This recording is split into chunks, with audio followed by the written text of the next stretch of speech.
ভারতের ওডিন্স কোম্পানির অস্ত্র পাওয়া গেছে পার্বত্য চট্টগ্রামের ভিতরে। বলেন তো দেখি এটা কিভাবে সম্ভব? ভারতের লাইসেন্স করা একটা কোম্পানির অস্ত্র কিভাবে পার্বত্য চট্টগ্রামে আসে? আপনারা সবাই জানেন যে পার্বত্য চট্টগ্রামকে আলাদা করার জন্য ভারতে আবার বাইরে দেশের লোকেরা সবসময় ষড়যন্ত্র করে আসতেছে। পার্বত্য চট্টগ্রাম আমাদের একটা অবিচ্ছেদ্য অংশ।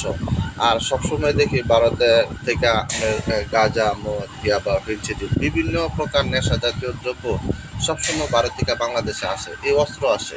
আবার বাংলাদেশে বিভিন্ন সন্ত্রাসী যারা আছে এরা সবসময় ভারতে গিয়া আপনার আশ্রয় নেয়, আশ্রয় প্রশ্রয় পায়। আবার কিছু হিন্দু লোক আছে তারা জায়গা জমিন বিক্রি করে ইন্ডিয়াতে যাইতে চায়, সীমান্তে গুলি করে মারা দেয়, অথবা এরা টাকা পাচার করে এগুলো আবার ইন্ডিয়া গেলে দেখা যাচ্ছে অ্যারেস্ট করে। এই যে প্রদীপ পিকে হালদারে সে প্রায় 10,000 কোটি টাকা বাংলাদেশ থেকে পাচার করছে, কিন্তু দিন শেষে ভারতে তারা অ্যারেস্ট করছে। আবার কিছুদিন আগে দেখলাম এক হিন্দু লোক, সে ইন্ডিয়া যাওয়ার জন্য বাড়িঘর সব বিক্রি করে দিছে, সীমান্তে তারা গুলি করে মেরে দিছে।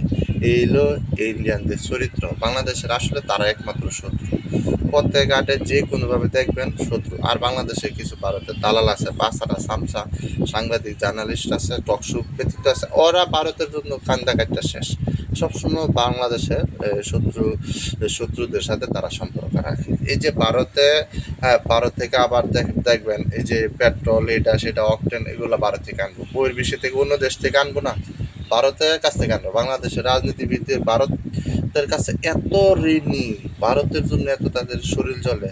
আর ভারত যে বাংলাদেশে সবসময় কৃষকদের গুলি করে মারতেছে, কৃষকদের ধরে নিয়ে যাইতেছে, বঙ্গোসাগর থেকে জেলেদের ধরে নিয়ে যাইতেছে, বাংলাদেশের সাগরে এসে ভারতে উৎপাত করে, এইগুলা নিয়ে এই রাজনীতিবিদরা ওদের কোনো চিন্তা নাই। ওদের কাম হইলো টাকা পয়সা কামাও, দেশ থেকে বাইরে গিয়া বাড়িঘর কইরা খায় পিন্দা চলবা, কানাডায় বাড়ি করবা, আমেরিকায় বাড়ি করবা, মালয়েশিয়ায় করবা, সিঙ্গাপুরে করবা, এই হইলো পরিস্থিতি। আর আমরা যারা প্রবাসী আছি এরা কাজ কাম করে দেশের মধ্যে ডলার পাঠাও, আর বাংলাদেশের এই যে সাধারণ যে নাগরিক আছে ওগুলোর উপরে ট্যাক্স বাড়ায় দাও, জিনিসপত্রের দাম বাড়ায় দাও, গাড়ির ট্যাক্স বাড়ায় দাও, তারপরে প্যাকেটজাত পণ্যের ট্যাক্স বাড়ায় দাও। এই হইলো পরিস্থিতি।